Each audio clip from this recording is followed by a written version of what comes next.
വീട്ടിൽ വെണ്ടയ്ക്ക ഉണ്ടെങ്കിൽ ഒറ്റ തവണ നിങ്ങൾ ഈ ഒരു രീതിയിൽ തയ്യാറാക്കി നോക്കൂ. വളരെ ടേസ്റ്റിയാണ് ഈ ഒരു റെസിപ്പി കേട്ടോ. ഹോട്ടലോ ആ ഒരു വഴുവഴുപ്പൊന്നും ഇല്ലാണ്ട് തന്നെ വളരെ ടേസ്റ്റി ആയിട്ട് നമുക്ക് ഈ ഒരു വെണ്ടയ്ക്ക കൂട്ട് തയ്യാറാക്കാം കേട്ടോ. അപ്പോൾ തീർച്ചയായിട്ടും ഈ ഒരു റെസിപ്പി നിങ്ങൾക്ക് എല്ലാവർക്കും ഇഷ്ടപ്പെടുന്നതായിരിക്കും. സോ റെസിപ്പി എല്ലാവരും സ്കിപ്പ് ചെയ്യാതെ കാണണം കേട്ടോ. അപ്പോൾ വേഗം വായോ, നമുക്ക് ഈ ഒരു അടിപൊളി വെണ്ടയ്ക്ക മസാല ഫ്രൈ എങ്ങനെയാണ് തയ്യാറാക്കുന്നതെന്ന് നോക്കിയിട്ട് വരാം. Hey guys, this is Soumya. Welcome to Isha spicy tasty world.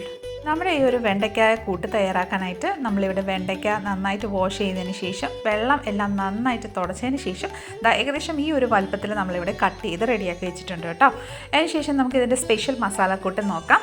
അതിനായിട്ട് ഞാനിവിടെ മല്ലിയിലയുടെ തണ്ടാണ് എടുത്തിരിക്കുന്നത്. മല്ലിയില തണ്ട് കുറച്ചെടുക്കുക. 1 ടീസ്പൂൺ ജീരകം, 1 ടീസ്പൂൺ പെരിഞ്ജീരകം, ഇഞ്ചി, പച്ചമുളക്, വത്തലമുളക്, 2 ടീസ്പൂണ് നമ്മുടെ മല്ലിക്കൊത്ത്, 1/4 ടീസ്പൂണ് നമ്മുടെ പെപ്പർകോൺ, അതായത് കുരുമുളകുമാണ് എടുത്തിരിക്കുന്നത്. ഇനി നമുക്ക് ഈ വക എല്ലാം നമ്മുടെ മിക്സി ജാറിലോട്ടൊന്ന് ചേർത്ത് കൊടുക്കാം. ജസ്റ്റ് ഒന്ന് ക്രഷ് ചെയ്തെടുക്കാൻ വേണ്ടിയിട്ടാണ്.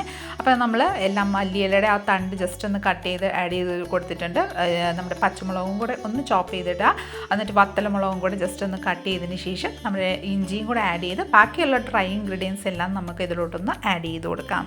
ഇനി നമുക്ക് ലിഡിറ്റ് ക്ലോസ് ചെയ്ത് ഇത് ജസ്റ്റ് ഒന്ന് ക്രഷ് ചെയ്തെടുക്കാം. ഫൈൻ പേസ്റ്റ് അല്ല, നമ്മൾ ജസ്റ്റ് ഒന്ന് ക്രഷ് ചെയ്താണ് എടുക്കുന്നത്. അപ്പോൾ ഇതാ നോക്കിക്കോളൂ, ഏകദേശം ഈ ഒരു പരുവത്തിലാണ് നമ്മൾ ക്രഷ് ചെയ്ത് എടുത്തിരിക്കുന്നത്.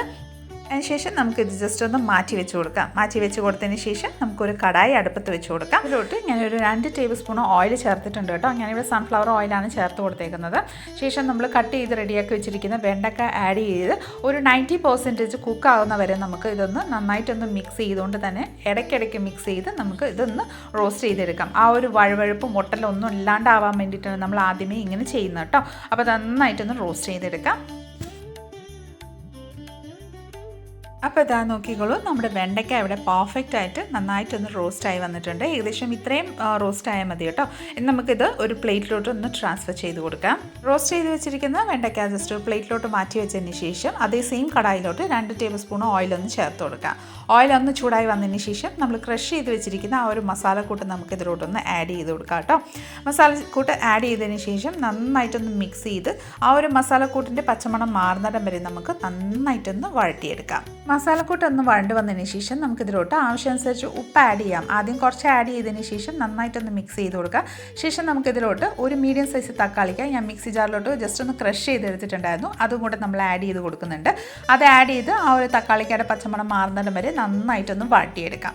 നന്നായിട്ടൊന്ന് വഴറ്റിയെടുത്തതിന് ശേഷം നമുക്കിതിലോട്ട് ഒരു 1/4 ടീസ്പൂൺ മഞ്ഞൾപ്പൊടി, നമുക്ക് ആവശ്യമുണ്ടെങ്കിൽ ഇതിലോട്ട് 1 ടീസ്പൂൺ ചിക്കൻ മസാല ആഡ് ചെയ്ത് കൊടുക്കാം. നല്ലൊരു ടേസ്റ്റ് ആയിരിക്കും. ഞാനിവിടെ ചിക്കൻ മസാല 1 ടീസ്പൂൺ ആഡ് ചെയ്ത് കൊടുക്കുന്നുണ്ട്. ശേഷം നമുക്ക് ഒരു 1/2 ടീസ്പൂൺ ചാട്ട് മസാല അല്ലെങ്കിൽ മാംഗോ പൗഡർ, നമ്മുടെ ആംചൂർ പൗഡർ, അതും കൂടെ ആഡ് ചെയ്ത് നമുക്ക് നന്നായിട്ടൊന്ന് മിക്സ് ചെയ്ത് കൊടുക്കാം. ആംചൂർ പൗഡർ ഇല്ലെങ്കിൽ ചാട്ട് മസാല ആഡ് ചെയ്താലും കുഴപ്പമൊന്നുമില്ല കേട്ടോ. നല്ലൊരു ടേസ്റ്റ് കിട്ടുന്നതായിരിക്കും. അതും കൂടെ ആഡ് ചെയ്ത് ആ ഒരു പച്ചമണം മാറുന്നിടം വരെ ഒന്ന് വഴറ്റി കൊടുത്തതിന് ശേഷം നമ്മൾ നേരത്തെ റോസ്റ്റ് ചെയ്ത് വെച്ചിരിക്കുന്ന ആ ഒരു വെണ്ടയ്ക്ക നമുക്ക് ഇതിലോട്ടൊന്ന് ആഡ് ചെയ്ത് ആ ഒരു വെണ്ടയ്ക്കായും മസാല എല്ലാം നന്നായിട്ട് യോജിച്ച് വരുന്ന സമയം വരെ നമുക്ക് നന്നായിട്ടൊന്ന് വഴറ്റിയെടുക്കാം കേട്ടോ. ഇനി നമുക്കിതിലോട്ട് കുറച്ച് മല്ലിയിലയും കൂടെ ചോപ്പ് ചെയ്ത് ആഡ് ചെയ്ത് കൊടുക്കാം. നല്ല ടേസ്റ്റാണ് നമ്മൾ മല്ലിയില ആഡ് ചെയ്യുമ്പോൾ.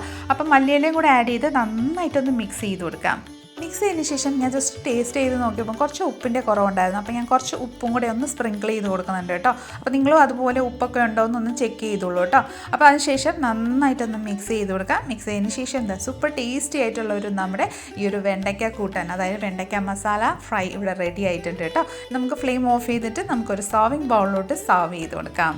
അപ്പോൾ ഇതാ സൂപ്പർ ടേസ്റ്റി, വളരെ പെട്ടെന്ന് തന്നെ തയ്യാറാക്കാൻ പറ്റിയ ഒരു അടിപൊളി വെണ്ടയ്ക്ക മസാല ഫ്രൈ ഇവിടെ റെഡി ആയിട്ടുണ്ട്. ചോറിൻ്റെ ഒപ്പം സാമ്പാറും അല്ലെ പരിപ്പ് കറി ഉണ്ടെങ്കിൽ ഈ ഒരു ഒറ്റ കൂട്ടാൻ മതി കേട്ടോ. നമുക്ക് ധാരാളം ചോറ് കഴിച്ചു പോകും. അത്രയ്ക്ക് ടേസ്റ്റിയാണ് കേട്ടോ ഈ ഒരു മസാലക്കൂട്ട്, നമ്മുടെ വെണ്ടയ്ക്ക ഫ്രൈ. അപ്പം എല്ലാവരും ഒന്ന് ട്രൈ ചെയ്ത് നോക്കിക്കോളൂ. നിങ്ങൾക്ക് എല്ലാവർക്കും ഇഷ്ടപ്പെടുന്നതായിരിക്കും.